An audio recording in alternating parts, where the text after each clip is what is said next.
जिनो हालायैयाव न' बां सावलायनाय गावथारलायनाया जादोंमोन।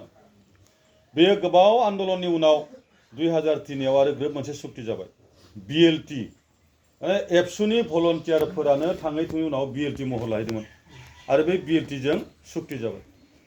BLTआ सुक्ति खालामबाय 2003आव आरो बे BLTफ्रा सारेन्डार जानानै सोरबा साख्रि लाबाय, मिलिटारि पुलिस हाग्रामा मोना सरकार खुंबाय। 17 बोसोर खुंनायनि उनाव दाखालि बावै NDB मोनब्रै आरो एबसु आरो हरै बर'नि माने बड'लेण्ड बाहेरायाव थानाय बर'फोरा मोनसे सुक्ति खालामदों। हाग्रामाया जि बोथोराव सुक्ति खालामदोंमोन 2003आव अब्ला एबसुआ होनदोंमोन जों आलादा रायजो नङागौमानि गारा। NDB मोनब्रैयाबो होनदोंमोन जों आलादा रायजो मोनागौमानि हाथियार गारा। बिसोर आन्दलन खालामबाय थाबाय। गतिके 2020आव जेब्ला बिसोर फैबाय NDB एबसुफोरा सानबाय रायजोआ जामारबाय। बयबो बेखौनो भाबिदोंमोन खारन NDB होनखादों जों आलादा रायजो मोनाबा गारा, एबसुआबो होनखादों जों आलादा रायजो मोनागौमानि गारा। रायजोफोरा भाबबाय मोनबाय, बिराद फुरथि खालामबाय, खाना जाबाय, रंजाबाय। नाथाय जादोंमोन ना बड'लेण्डआ, जाबायना दा जों मोनबायना? मोनाखै। नैबे जाबाय जोंहा प्रमद मोननि सुक्ति। प्रमद मोना लिरना लाबोनाय बाथ्राफोरा बहाय दं। आरो नैबे जाबाय गोदो हाग्रामा मोना सुक्ति खालामनायनि बाथ्राफोर। बेयाव माखासेमानि बेसेबां गामि जागोन गासैबो लिस्टआबो दङ। हाग्रामानि सुक्तियाव 3082 खान गामि दंमोन आरो 95टा गामिया हाबनो गोनांमोन। बेयो आरामसे लिस्ट दङ। बेवहाय नाथाय बिदि जेबो गैया। आरो बहाय बेखौ बे बर' रायजोखौ मा होनना बुंदोङो जोंहा आं आरो मोनसे बाथ्रा दै जोङो आं बिसेसकय रायलायनो लुबैयो जाखांफुनाय सेंग्रा सिख्लाजों। खारन बर'फोरनि भबिष्यतआ बिसोरनि आखायाव, जोंथ' गैला, जों गैखाला। नाथाय बिथांमोना दिनै मेगनखौ फुरा नुनाय जानांगौ आरो जों बबे लामाजों थांदों बे लामाखौ सिनायनांगौ। माबे लामाजों थांदों। नाथाय बे सुक्तिखौ बांसिन नङा माने 100 जनाव सासेल' फरायदों खोमा, फरायाखै। आरो बे सुक्तिखौ मोनलाबायनायबो खालामखायाखै, मोना। नाथाय नैबे सुक्तिया जेब्ला सुक्ति जादों बे समाव लेखा हिसाबै मेरला ओंखारदोंमोन, बयबो फरायनो मोन्दोंमोन। दानि बेखौ रावबो फरायनो मोनाखै। आरो फरायनो मोनाबाबो जोंहा सेंग्राफोरा मोनसे खायदा खालामनो हायो, मबाइलाव गुगोलाव बुंनो हायो BTR एकर्ड 2020 होनबानो बे मबाइलाव फैयो। बेखौ नायनो हायो। BTC एकर्ड 2003 मबाइलाव फैगोन, बेखौनो साफायना बहनना लाबानो जायो। नाथाय आं जेसेबां लोगो मोनबाय प्रफेसार लाय गोजौ थाखोआव फरायनाय गथ'फोर रावबो फरायाखै। फरायाखैलै सार मा दंबा मिथिया। फरायनांगौ, बे मोनसे थाइसे फिथाइ जोंनि फिथाइ बियो। बे फिथाइनि सिङाव मा दं? बिसो दं ना गोदै ना गोखै ना गोफा जों मानो मिथिनाङा। जोंनो फिथाइ लाबोना फैदों, बे फिथाइया मा जों मिथिनांगौ। खारन बे फिथाइखौ जायोब्ला जों मा जागोन बुजिनाया गोनांमोन। बेनिखायनो आं जेरावनो थांदों रायजोफोरा बयबो गोलाव जानायखौ बायाखै। नोंथां बुंजोबलां। मैया बेटबारियाव गारदों आङो आरो बिदिनो गुबुन जायगायाव गारदों। गोबां जायगायाव सेंग्राफोरा जोंखौ लिंना लांनानै रायलायदों। जोबोद मोजां मोनदों जोङो। खारन सेंग्राफोरा लामाखौ एवनो ओंखारबोबा जों जिरायफिननोसै, जों दलद थानोसै आरो।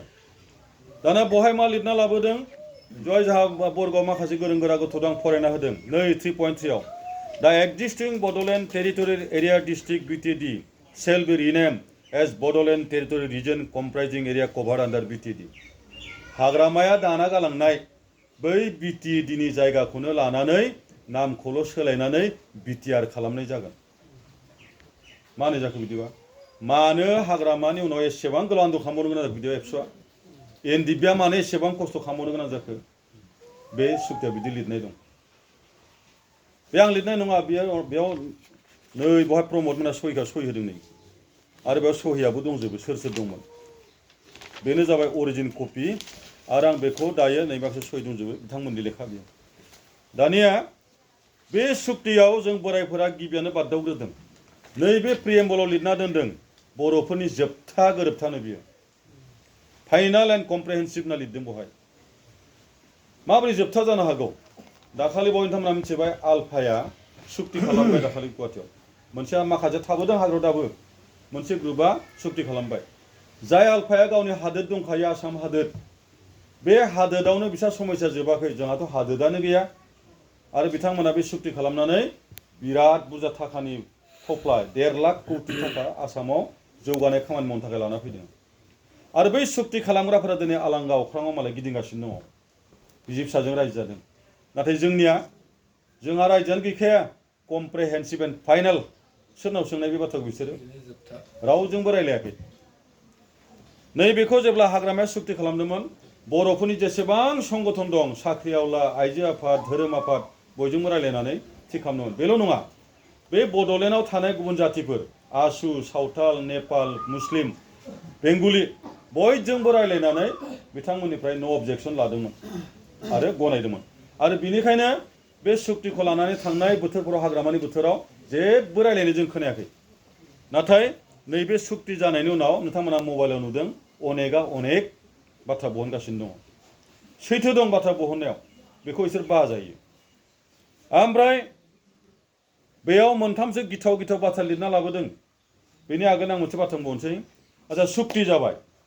सुक्तिखौ माने दुलाराय मुलुगाव बिदिनो गोबां आन्दोलन जायो आरो बे आन्दोलनफोरा मोनसे समाव सुक्ति जानानै आरामसे बिसोर खामावो बे मुलुगाव आन्दोलननि उनाव सुक्ति खालामनानै जेलाव थानाय जेरावबो जारिमिन गैया सारा मुलुगाव गैया किन्तु जोंनिया सुक्ति खालामनानै जेलाव थाबाय रन्जना दाबो जेलाव बिनि बिजाबजा बांलादेशआव मा सुक्ति जाखो बे आरो बेखौ जोंहा प्रमदआ होनदों शान्ति सुक्ति शान्तिया माखौ बुङो बिदिब्ला रायजोफोर आरामसे मावै दाङै बिसि फिसा लानानै रावनोबो होनो गोनां गैया रावनोबो मोननोबो गोनां गैया जेबो गैया आरामसे जानाय आंखाल गैया बेखौ जोंना बुङो शान्ति किन्तु दिनै रन्जन दैमारिया जेलाव दं खोमसि जोबथेसालियाव हिन्जाव दं बांलादेशआव गथ' गथाय बांलादेशआव आरो माखासे एनडिपिफोरा बिभिन्न जायगायाव केस दं आरो बै केसफोरखौ लानानै बिभिन्न जायगायाव मा खालामनांगौ जायो बिसोरो लेबार मावनानै फैसा बुथुम जेराव हमजारुबाय केस दं नागालेण्डआव हमजारुबाय केस दं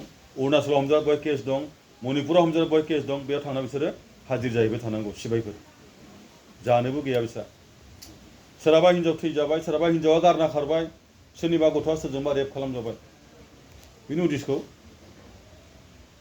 दाना बे रोखोम दाबो जोंनि एनडिपिआ खस्थ'यै दङ आरो बेखौ होनबाय दं जोंहा शान्ति सुक्ति पृथिबियाव बिदि आन्दोलन जायो बेबायदि सुक्तिनि उनाव जेलाव थानाय रेकर्ड गैया सुक्तिनि अखानायै बे सुक्तिखौ बरायनो काजलगाव मिटिं लिंबाय काजलगाव मिटिंआव लिंबा उरखाव गोराया बिराद बुरजा माला गानफबनानै मोनसे बाथ्रा बुंदों बे बाथ्राया जाबाय मा रायजोफोर बर'नि थामथि खेबनि थाखाय सुक्ति जाबाय आरो बे थामथि खेबनि सुक्ति जानायनि आगोल एनडिपिआ जोंना गावस्रानानै फिसा जानानै दुरबल जालांसैमोन गावस्रादोंमोन होनबा धीरेन रन्जन माबा बिसावरायग्रा ओरैहाय लोरबां जाबायमोन फारि जोबनोसैमोन बे समावनो जों दिनै दुलाराय फरायसा आफादनि नाजानायाव गुबुन जायगायाव थानाय एनडिपिखौ बुथुमना लाबोजोबनानै जों सुक्ति खालामहोबाय सुक्तिया सय होबाय बहाय हाग्रामा बै बिटिएडिनि खुंगिरि